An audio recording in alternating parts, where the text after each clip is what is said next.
এই বিচার আল্লাহ রাসূল করছে, সে মিথ্যাবাদী, আমি সত্যবাদী।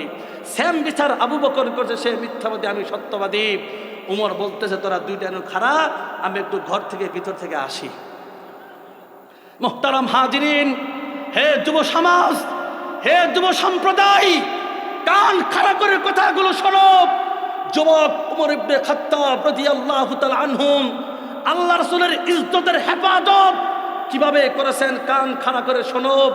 ঘরের ভিতরে ঢুকছেন, নাঙ্গা তরবারি নিয়েছেন, এরপরে মিথ্যাবাদী লোকটার উপর, গর্দানের উপর তরবারি রাখছেন। রাখার পরে বলতেছেন, যেই বিচার আল্লাহ রাসূল করছেন, যেই বিচার আবু বকর করছেন, সেই বিচার যদি কোনো ব্যক্তি না মানে, সে আর যাই হোক না কেন মুমিন হতে পারে না। কথা বলেন ঠিক না ঠিক? তুই শাতেম রাসূল, গুস্তাখ রাসূল, এই কথা বলে এক টুক দিয়ে দেহ থেকে গর্দান আলাদা করে দিল। সত্যবাদী সাহাবী দৌড়াতে দৌড়াতে আল্লাহ রাসূলের কাছে গিয়ে বলে, ইয়া রাসূলুল্লাহ, কিচ্ছা খতম। কই কিসের কিচ্ছা খতম? দুই ব্যক্তি বিচার নিয়ে আসছিল, আপনার মনে আছে?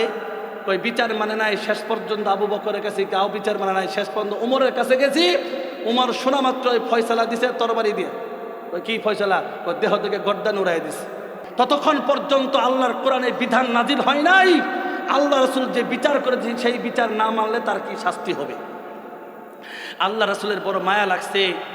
উমর একজন মুমিন মুসলমান মানলো, কাজটা ঠিক করে নাই। কিন্তু সব কথা আল্লাহ তাআলা শুনলেন।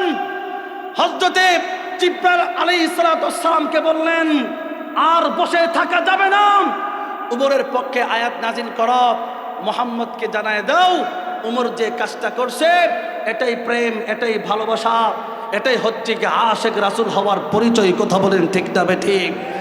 সূরাতুন নিসা 63 নম্বর আয়াত, ফালা ওয়ারাব্বিকা, ফালা ওয়ারাব্বিকা, ফালা ওয়ারাব্বিকা লা ইউমিনুনা হাত্তা ইউহাক্কিমুকা ফীমা শাজারা বাইনাহুম সুম্মা লা ইয়াজিদু ফি আনফুসিহিম হারাজাম মিম্মা কাদাইতা ওয়া ইউসাল্লিমু তাসলিমা। হে মুহাম্মদ, আপনার রবের কসম, না আপনার রবের কসম, আপনার রবের কসম, ওই ব্যক্তি ততক্ষণ পর্যন্ত মুমিন মুসলমান হতে পারবে না ততক্ষণ পর্যন্ত আপনি যে ফয়সালা করে দিয়েছেন সেটা না মানবে। কথা বলেন ঠিক না ঠিক?